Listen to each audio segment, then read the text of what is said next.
Hi అండి, రైతు సోదరులకి నా నమస్కారం. ఎలా ఉన్నారు? బాగున్నారా?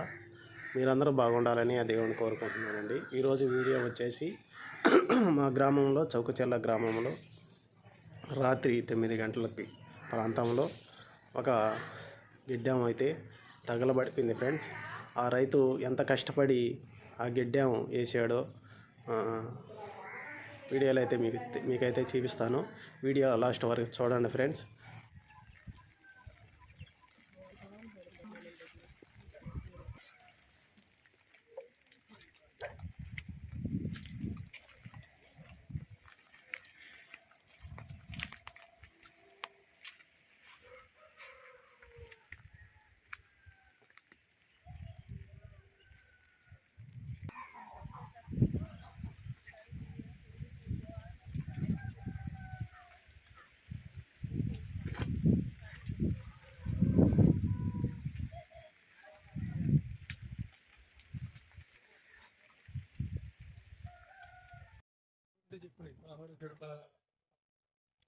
చూడండి ఫ్రెండ్స్, రాత్రి 9 గంటల టైంలో అయితే ఈ గిడ్డం అయితే తగలబడిపోయింది. ఎలా తగలబడిపోయిందో ఆచూకైతే తెలవటం లేదు. చూడండి, నోటు కాడ పశువులు కాడి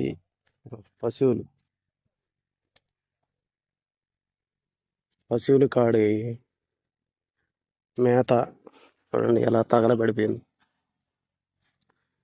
ఎంత కష్టపడితే ఈ గిడ్డము చేశాడు ఆ రైతు. చూడండి, మొత్తం తగలబడిపోయింది.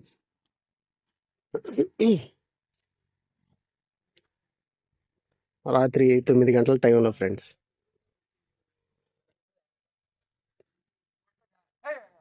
పాపం పశువులు కాడ ఎక్కడ కట్టేసినారు. పశువులు కాడ చనిపోవాల్సింది. కానీ ఈ పట్టేసిన వల్ల పైన సెగ అయితే రాలేదు పశువులకి. పశువులు అయితే సేపుగానే ఉండి ప్రస్తుతానికైతే. కానీ గిడ్డం అయితే చాలా నష్టపోయాడు. అతనైతే ఆ రైతు చాలా నష్టపోయాడు. ఇది ఎలా జరిగిందో ఇప్పటికైతే తెలవటం లేదు.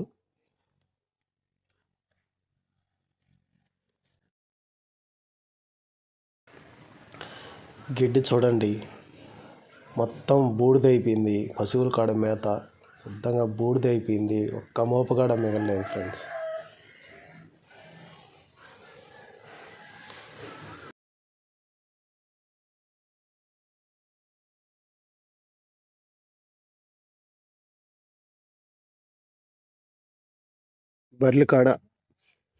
బర్లికాడ నోటుకూడు ఎవరో కావాలని చేశారో లేకపోతే ఎలా జరిగిందో తెలవటం లేదు. చూడండి ఎంత కష్టపడి అతను గడ్డి చౌరుకొని పొలంలో గుట్టేసుకున్నాడు పశువుల కోసం. చూడండి ఎలా తగలబడిపోయిందో.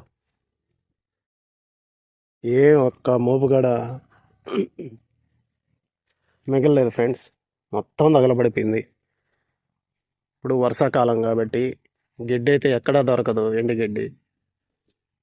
వర్షాకాలం అంతా పైర్లు పెట్టే టైంలో గిడ్డ అయితే ఎవరికి ఏడే దొరకదు. అలాంటి టైంలో అయితే గిడ్డం అయితే తగలబడిపోయింది ఫ్రెండ్స్.